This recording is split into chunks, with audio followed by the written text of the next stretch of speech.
Yo creo que no se ha malinterpretado porque evidentemente cuando hay interés en establecer un problema de orden político, no se distingue en lo que se debe distinguir. Y la presidenta de repente, para sintetizar, utilizó una frase que esconde lo que esencialmente sí existe en los estados constitucionales. Buenos días, Karina. Gracias por la invitación. Muchas gracias por estar aquí. Doctor Campos, una consulta. Esta entrevista ha causado algo de revuelo, un poco de revuelo, pero a mí me parece que es lo que siempre ha venido manteniendo el premier Otárola. En las primeras declaraciones que dio el premier Otárola ya había un divorcio entre lo que ellos decían: nosotros somos el lado político, nosotros no nos metemos a dar las órdenes, y es lo que ha repetido Dina Boluarte, más o menos, sin dejar de respaldar a las Fuerzas Armadas. Me parece que es más de lo mismo, pero la Constitución dice que es la jefa de las Fuerzas Armadas. Cuando nosotros vemos en un golpe de Estado, que lo hemos visto recientemente, el Exitosa. expresidente Castillo pidió a las Fuerzas Armadas el apoyo. No le hicieron caso, eso es otra cosa. Pero Fujimori, como jefe supremo, pidió el apoyo de las Fuerzas Armadas y sí le hicieron caso. Entonces, ¿cómo ella puede desligarse de las Fuerzas Armadas tan fácilmente como lo ha hecho en esta entrevista? Yo creo que no se ha malinterpretado porque evidentemente cuando hay interés en establecer un problema de orden político, no se distingue en lo que se debe distinguir. Y la presidenta de repente, para sintetizar, utilizó una frase que esconde lo que esencialmente sí existe en los estados constitucionales, ¿no? Lo que pasa es que probablemente a veces nos hemos encontrado con algunos presidentes que no distinguen su rol como jefe supremo de las Fuerzas Armadas. Pues es una jefatura política porque la representación que tiene el presidente es de elección popular. No entró a la escuela militar, no hizo la carrera militar, quizás no sepa ni usar un arma. Entonces, su responsabilidad es estrictamente política. ¿En qué sentido?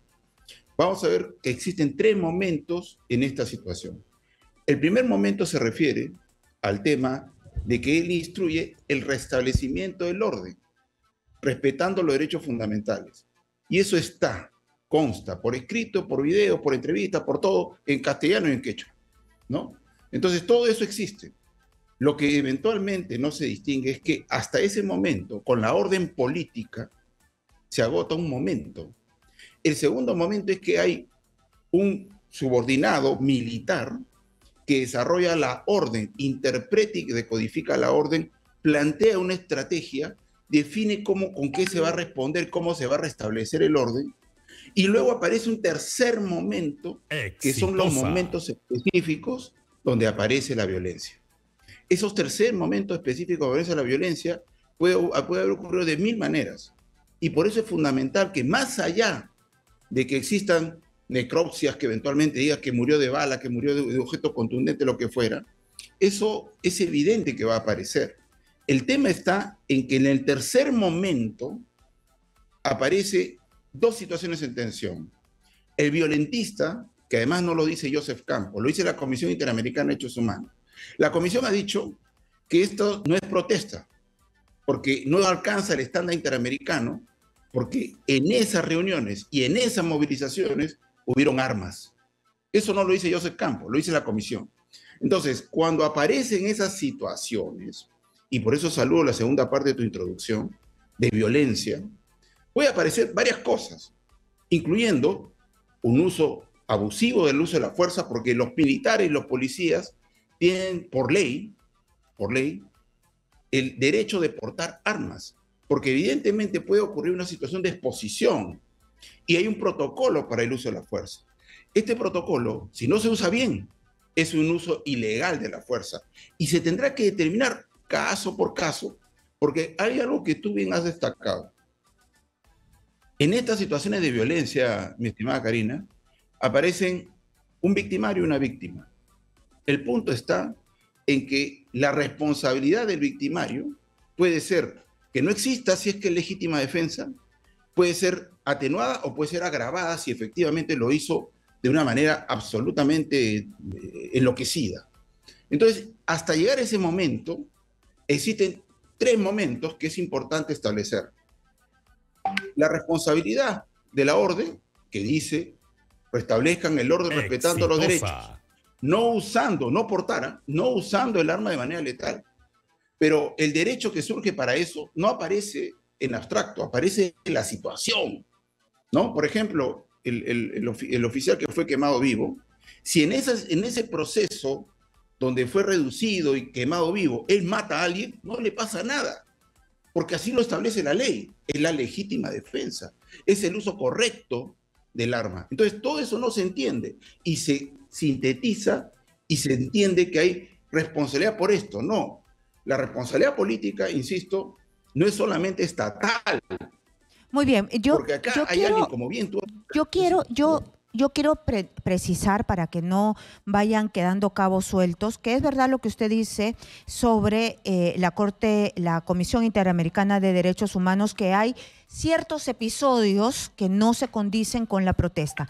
Número 288, la Comisión Interamericana de Derechos Humanos reconoce que durante el marco temporal analizado se registraron situaciones de violencia que no están protegidos por el derecho a la protesta y que no eximen la responsabilidad del Estado respecto a las violaciones de los derechos humanos. Es decir, hay para los dos lados, pero sí reconoce que no están enmarcados en el derecho a la protesta. Cuando se ven pues estas avellanas, cuando es lo que usted está diciendo. También hay otra parte que me gustaría determinar para ser precisos, que se sigue repitiendo desde el Ejecutivo, y ahora usted lo ha repetido, que el suboficial Sonko ha muerto, fue calcinado vivo. Ya las necropsias dicen que murió lamentablemente antes y es horrible, una muerte a pedradas, ¿no? Lo lapidaron y después lo quemaron vivo. Entonces sí entiendo, cuando un policía ve que está en riesgo su vida, puede usar la fuerza letal. Pero hay algunas veces, y en videos se ve, cómo a una persona que está protestando le cae una bomba lacrimógena de frente a la cabeza y le revienta la cabeza. Entonces ahí no tenía el policía riesgo de vida. También se le ve a una persona arrodillada, o en diferentes partes se ve cuando las necropsias muestran que es atacado por la espalda, ¿no? Y por eso también la comisión, vamos a regresar a este documento que a muchos no les gusta, pero ahí hay elementos que se pueden rescatar también, para los que les gusta y los que no les gusta, dicen que han sido baleados por la espalda, ¿no? Y es la necropsia. Bueno, justo lo importante de estas referencias que haces es precisamente lo que se tiene que investigar, desde el audio, desde el video, de lo que pasó, el antes y después. Y quien lo hace, ese es el punto también de inflexión, y me gusta tu forma de aproximar, mi estimada Karina, y quien lo hace con competencia. Lo que en este momento, a ver, ¿quién sale en defensa de los policías? Los procuradores. Y la Procuraduría es una institución autónoma que tiene su propio jefe y es el encargado de impulsar y poner defensa a los policías. Uno, ¿quién es el que investiga? El Ministerio Público. ¿Quién es el que sanciona? El Poder Judicial. Si el Ejecutivo se pusiera en alguno de los pies de estas instituciones, sería una intervención de cualquier sentido. Entonces, lo que hace el Ejecutivo es exhortar y establecer los mecanismos para efecto de que se pueda impulsar las investigaciones, que es lo primero que ha dicho la presidenta. La presidenta no puede arrogarse la competencia de la Procuraduría, no puede arrogarse la competencia del Ministerio Público. Es más, se puede entender como una intervención que finalmente puede establecer otro tipo de responsabilidad, que es lo que eventualmente creo que se tiene que cuidar. Aquí lo que la Comisión Interamericana ha dicho es lo siguiente, y muy puntualmente, incluso hay ONGs que han rechazado este informe de alguna manera, porque ha sido tan preciso, y la conferencia de prensa de presentación fue absolutamente esclarecedor. Pero yo quisiera, antes de continuar, yo quisiera que nos centremos y terminar en el punto de las declaraciones de la presidenta de la República, que ella ha dicho que no comanda ¿no? Que ella no comanda a las Fuerzas Armadas. Yo entiendo estos tres escenarios que usted nos ha puesto y además yo soy de la idea de que si comandara completamente, entonces Sagasti estuviese en la cárcel, Pedro Castillo estuviese en la cárcel. Pero vayamos a lo que dice la Constitución. El presidente de la República es el jefe supremo de las Fuerzas Armadas y la Policía Nacional, artículo 117. El artículo 118, atribuciones y obligaciones del presidente de la República: velar por el orden interno y la seguridad exterior del país, presidir el sistema de defensa nacional y organizar, distribuir y disponer el empleo de las Fuerzas Armadas y de la Policía Nacional, adoptar las medidas necesarias para la defensa de la República, de la integridad del territorio y la soberanía del Estado. Artículo 164, dirección, preparación y ejercicio del sistema de defensa nacional, la dirección, la preparación y el ejercicio de la defensa nacional. Y le he leído esto, ¿por qué? Porque ya cuando se ve un desborde de las Fuerzas Armadas, es decir, la Policía Nacional, las Fuerzas Armadas, cuando hay 1, 2, 10 muertos y esto va en escalada, ya no es momento que la jefa suprema diga, basta, acá está pasando algo. ¿Y qué pasa si es que dice basta y se toman aeropuertos? Basta y se sigue destruyendo la propiedad pública y privada. Basta y si sigue el caos que ocurre. ¿Qué? Ella tiene un deber constitucional. Ella es presidenta de los movilizados y los que no se movilizan, de los que están de acuerdo con los objetivos de esta movilización, que además la comisión ha sido muy precisa en destacar que no fueron objetivos reivindicativos, fueron objetivos políticos, que además no se podían desarrollar sino a través de procesos de reforma legislativa, con lo cual nunca se podía satisfacer desde el Ejecutivo. El Ejecutivo no puede cerrar el Congreso, el Ejecutivo no puede hacer asamblea constituyente. Entonces, hay que entender que eso basta, replieguense, no podía ser una medida en estricto.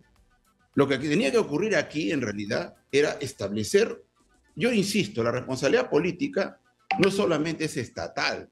Acá hay responsables, como bien tú lo has señalado, de estos instigadores, de estos que desarrollaron, por ejemplo, una toma simultánea de 5 aeropuertos. ¿Cómo se hace eso? ¿Cómo se hace eso? Las condiciones de la violencia no fueron determinadas por el Estado. Al Estado no le convenía de ninguna manera tener esta situación, sino establecer paz. Sin embargo, ocurrió lo que ocurrió. Entonces, por favor, que estas personas que señalan, pero sí que hubiera parado, hubiera seguido el caos. En ese sentido, lo que ha tenido que ocurrir es simplemente establecer las investigaciones en los casos puntuales. Y creo que sí es muy importante establecer lo siguiente. Nuevamente, cuando ella destaca que ella no tiene comando, es una sintetización de la responsabilidad política. Ella, por ejemplo, cuando declara el estado de emergencia por razones sanitarias, ¿quién es el que implementa la acción? Si el presidente puede ser es el que Ministerio no sepa, de Salud. primero, Muy bien, no entonces usted lo que nos está Segundo, diciendo... Perdón, pues que no tenga profesión, no tenga competencia, no sepa usar un arma. Por eso es que la jefatura es política. Él es el que establece la razón política de la orden.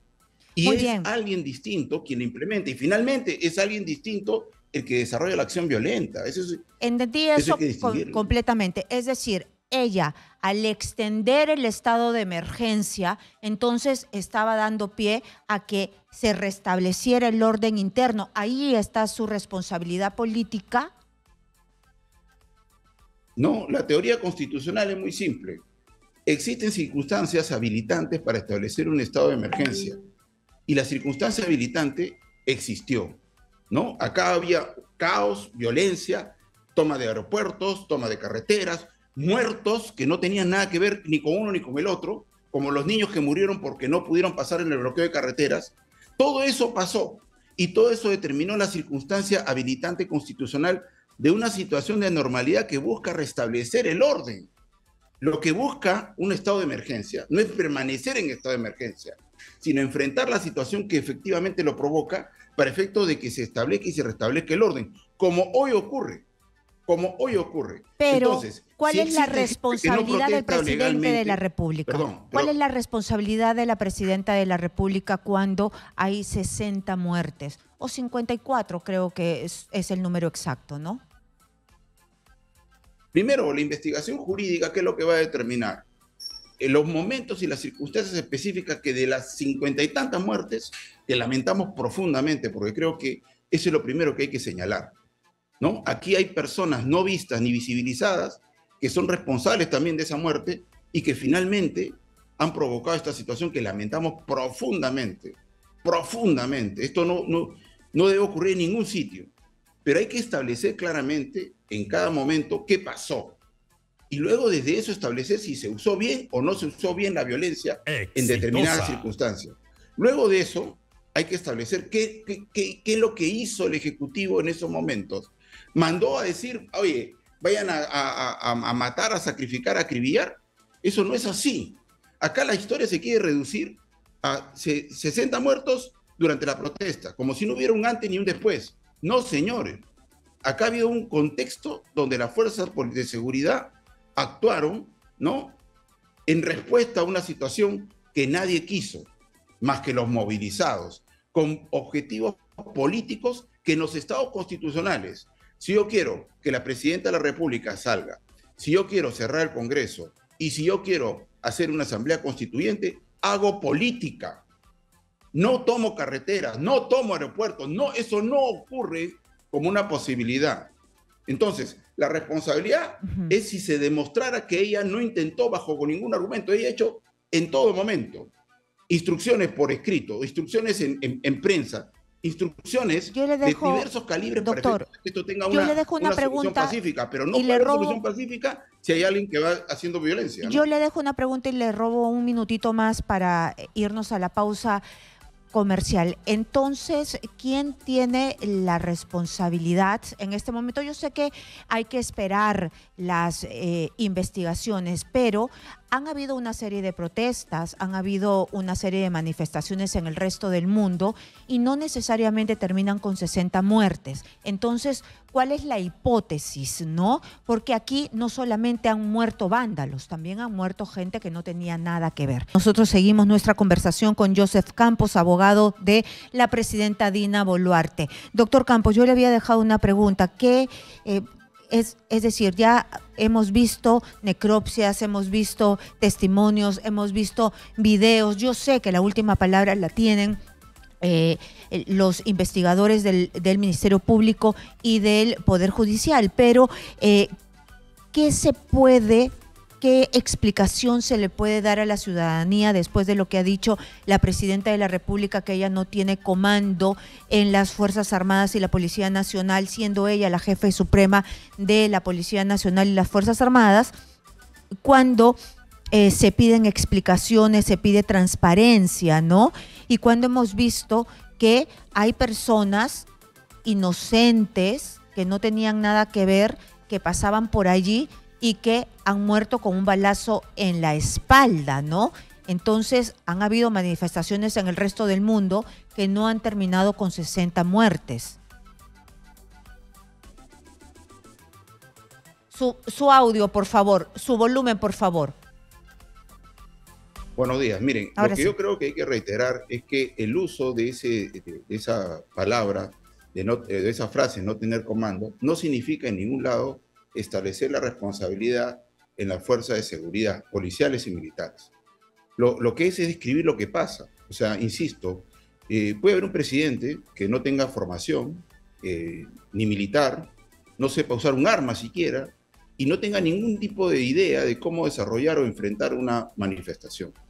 Y eso es posible porque para ser presidente solo se necesitan votos, hacer política. Por eso es que su mando es político. Dice, restablezca el orden respetando derechos fundamentales. Después alguien decodifique esa orden y desarrolla una estrategia y finalmente dentro de ese marco aparecen situaciones específicas que ciertamente, ¿no?, siempre lamentaremos. Entonces, cuando ella dice no tiene comando es porque ella no le podría decir a una persona, oye, utiliza tal instrumento. Oye, dispongan acá 20 personas en la esquina de Plaza San Martín, pongan 50. ¿Por qué? Porque no tiene la competencia para eso.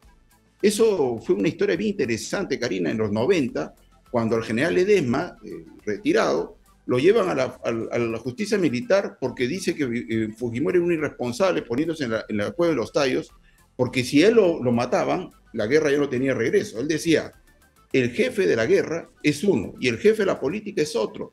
quien da por ejemplo, nuevamente con el ejemplo del estado de emergencia sanitario, los presidentes no son médicos necesariamente. Y sí que no, ¿cómo se enfrenta a eso? No se sabe, solo hay una orden política y hay alguien con competencia que lo hace. Volviendo a lo tuyo, también es interesante, porque el tema francés se ha puesto como un San Benito para establecer y analogar todas las situaciones. Y lo de Francia tiene una explicación muy sencilla. Eso sí es una protesta reivindicativa. Lo que pasa en Francia, por ejemplo, es que se ha establecido 2 años más para la jubilación. ¿Por qué? Porque evidentemente Europa se está envejeciendo, no tiene más jóvenes, entonces lo que ha hecho es proyectar 2 años más la jubilación sobre lo que existe, para efecto de que eso ha hecho un absoluto protesta. Son protestas que tenían una solución. ¿Cuál es la solución? No aprobar la ley que bajaba de los 2 años. Eso tenía solución. Acá no tenían soluciones, primer tema. Segundo tema, no duró lo que duró. Tercer tema, no existieron las armas que existen y la propia Comisión Interamericana lo ha establecido que ha existido. Entonces, yo creo que aquí pero usted me ha dicho algo bien interesante pero en esta respuesta. Usted me ha dicho que cuando la presidenta Boluarte ha dicho que ella no comanda, esto no quiere decir que le está echando la culpa a los militares. Entonces, ¿a quién? Si aquí hay 2 elementos, 2 cabezas, el factor político y el factor operativo. Entonces, si estamos hablando de muertes y usted me dice que no señala a nadie, entonces, ¿a quién? no, es que precisamente esa es la idea. Mire, le explico. Si ella hubiera dicho, ¿no? Ella dio una orden, restablezca el orden respetando los derechos. Y las Fuerzas Armadas lo obedecieron. Por ejemplo, el ejemplo de Castillo, ¿no? Castillo da una orden y no lo obedecen. Pero esa desobediencia ¿es un incumplimiento de la Constitución? No, porque precisamente el artículo 46 dice que nadie obedece al gobierno usurpador. Entonces, es más, cuando no lo obedecieron, se convirtió en gobierno usurpador. En cambio, en el caso de la presidenta Dina, dio la orden y se implementó la orden. Pero ¿cuál es la diferencia entre el primer y el segundo momento? Ninguna. Hay orden y hay orden obedecida. Es jefa suprema. Pero cómo se implementa la orden es el que tiene el comando. El jefe del comando policial es el que dice cómo se despliegan las tropas, cómo se hace el despliegue para enfrentar la violencia. Pero dentro de todas esas situaciones, porque si no hubiera habido miles de muertos, pues, ¿no? Dentro de estas situaciones aparecen estas situaciones puntuales que todos lamentamos y que en ese momento es lo que aparece y se tendrá que investigar para efecto de establecer 2 o 3 cosas. La primera, ¿hubo esa situación de violencia que justificó el uso del arma? 1. 2, ¿esa violencia fue letal? ¿Sí o no? Y frente a la respuesta negativa, si no hubo fuerza letal, hubo uso abusivo indebido de la ley del arma. Y si lo hubiera, el militar y el policía ya no tienen responsabilidad. Y todo eso puede ocurrir, porque el policía, al que yo creo que ese es lo más lamentable de toda esta situación, a las Fuerzas Armadas, el máximo respeto. El máximo respeto. Es una persona, es un ciudadano con uniforme. Ese policía al que le estamos globalizando la responsabilidad, al que ya queremos que se le sancione sin investigación, es padre, es hijo, es hermano, es esposo. Pero entonces hay que tener respeto también. Y eso es lo que ha dicho la comisión. Sí, pero la comisión es que investiguen respetando los derechos fundamentales. Pero pareciera que su defendida, la presidenta, en esta entrevista al Comercio, no ha dejado claro lo que usted está diciendo y las hojas que se han dado a conocer de la respuesta del Estado peruano a la Comisión Interamericana de Derechos Humanos parecen Pilatos y parece que le están echando la culpa a las Fuerzas Armadas y a la policía. Y más bien no son tan contundentes como usted. No, esa es una lectura personal. Por el contrario, yo creo que todo el momento... No, pero ¿no ha leído los periódicos? Yo lo he leído, es una lectura, una percepción. Es como lo que han dicho de... O sea, no, claro, pero no es una, comando, claro, es que pero no es una lectura personal mía, sino parece que es generalizada, ¿no? Bueno, es que, a ver, la verdad no son democráticas en estricto, la verdad es la verdad. Por eso, por respeto a la víctima, es fundamental que se investigue. ¿Por qué? Porque se tiene que llegar a la verdad, no la verdad que dicen algunos, a la verdad, a la que corresponde. Entonces, la percepción que se tiene de un documento que tiene que ser suficientemente claro, pero además innecesariamente prolijo, no tiene que por qué serlo. ¿Por qué? Porque recordemos lo siguiente, la Constitución establece competencias. Entonces, lo malo sería que aparezca un tipo Hitler que era el encargado de diseñar cómo se movían las tropas, etc. ¿No? Eso sería absolutamente autoritario. En cambio, tener un presidente elegido popularmente y que diga, ¿sabe qué? Restablezca el orden. Y se lo dice a quien tiene la competencia para hacerlo. Sería una invasión de una competencia el establecer eso. A eso se refiere cuando dice que no tiene comando. Entonces yo creo que es importante establecer claramente que lo que ha dicho la presidenta no tiene de ninguna manera la vocación de lavar responsabilidades. Porque, primer momento, orden política. Segundo momento, el desarrollo de una estrategia.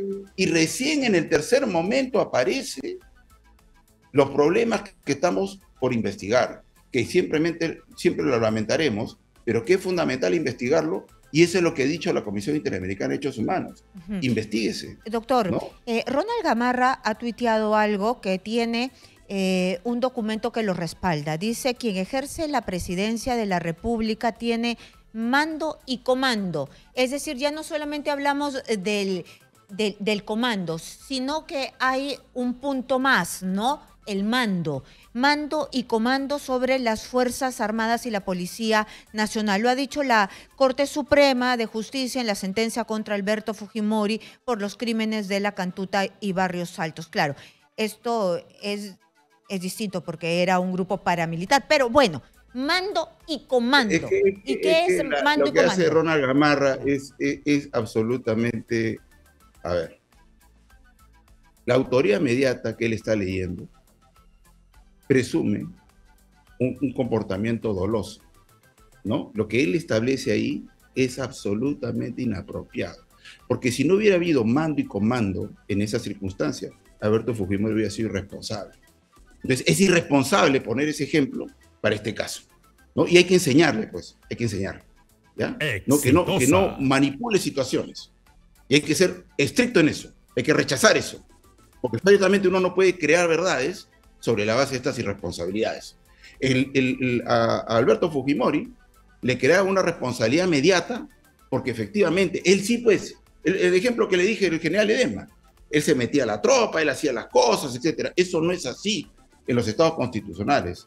Los presidentes constitucionales dan una orden política y hay alguien que la implementa. Es como el caso, nuevamente, de la emergencia sanitaria. Él dice, hay que hacer un estado de emergencia porque viene la pandemia. ¿Quién se encarga de enfrentar la pandemia? ¿Cómo se encarga la pandemia? El ministro de Salud. Con todo eso. Es así. Y ciertamente pero aparecerá circunstancias que puedan ser sancionadas. ¿Qué es mando y comando? Porque acá lo diferencias. ¿Qué es mando y comando? Porque cada vez nos dan más insumos y los que no sabemos de derecho no comprendemos muy bien. ¿Qué es mando y comando? Hacen la diferenciación. El mando surge de la condición de jefatura suprema. Establece la posibilidad de dar una instrucción y una orden. Y eso nunca se ha discutido. Ella dijo, restablezcas el orden respetando los derechos. Y se hizo. ¿Ya? Eso es lo que hizo. El comando es una institución castrense, en virtud de la cual el que tiene mando además tiene la posibilidad de gobernar la acción de la institución militar o policial.